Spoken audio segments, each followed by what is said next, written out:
And the stat that really got me, although you say you can't live and die by the 3, and I'll agree with that, but most of their wins haven't come all by the 3.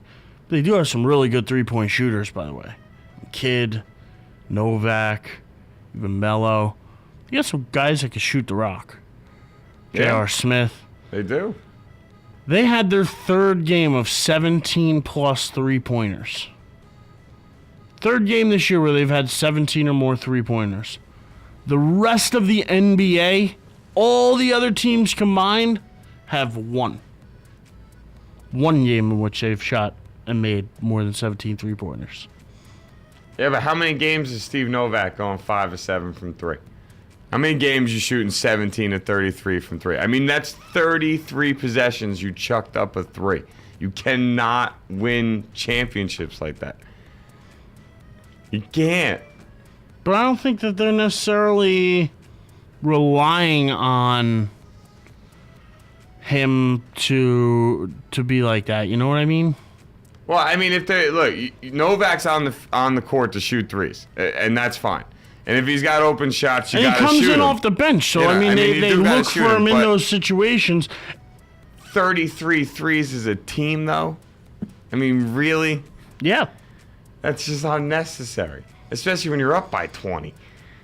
That's all I'm trying to say. You can't live and die by the 3. Well, you can't live by the 3 because you can die by the 3.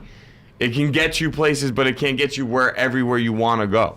That's relying on consistent, especially. Yeah, but you can say the same. You can say the same did this last year too. You could say the same for the NFL and an offense like, say, Aaron Rodgers, where they have absolutely no run game, none whatsoever, and they just live and die by the pass. And when you stop the pass, you stop Green Bay. And other than one hot streak, that's done nothing for them other than a 15-1 record and a loss in their first game of the playoffs, and has them at 7-4 this year.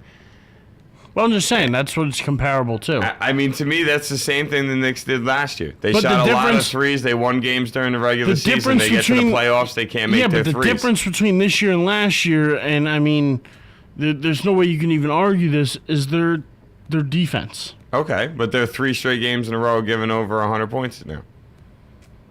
Yeah, but they've reduced that number. They gave up 130-some this past game. But I'm just saying that's 3 straight games now of giving up over 100 points. See what I mean, folks? Drinking a haterade. Just playing devil's advocate here, my friend. 3 straight you're games not giving playing up devil's over 100 advocate. points. You're playing Nick Hater. You want to give them no credit. You want to give the Knicks no credit. You're just and that's sensitive. fine. And listen, I'm not calling the Knicks a championship team. I'm not saying they're winning the Eastern Conference. But I'm saying give them credit where credit's due. They're playing good basketball right now. And if it doesn't last all year, it doesn't last all year. But they're not playing good basketball right now. And I never said they weren't. Don't play a hate, participate. I never said they weren't playing good basketball. Well, that's what you're making it seem. They live and die by 3. Oh, they're giving up 3 games of over. See, you're being sensitive. I'll get you a tissue if you want me to. Stop being so sensitive. All I said was you can't spend your whole season living and dying by the 3. They did it last year. When they get to the playoffs, they can't make their threes.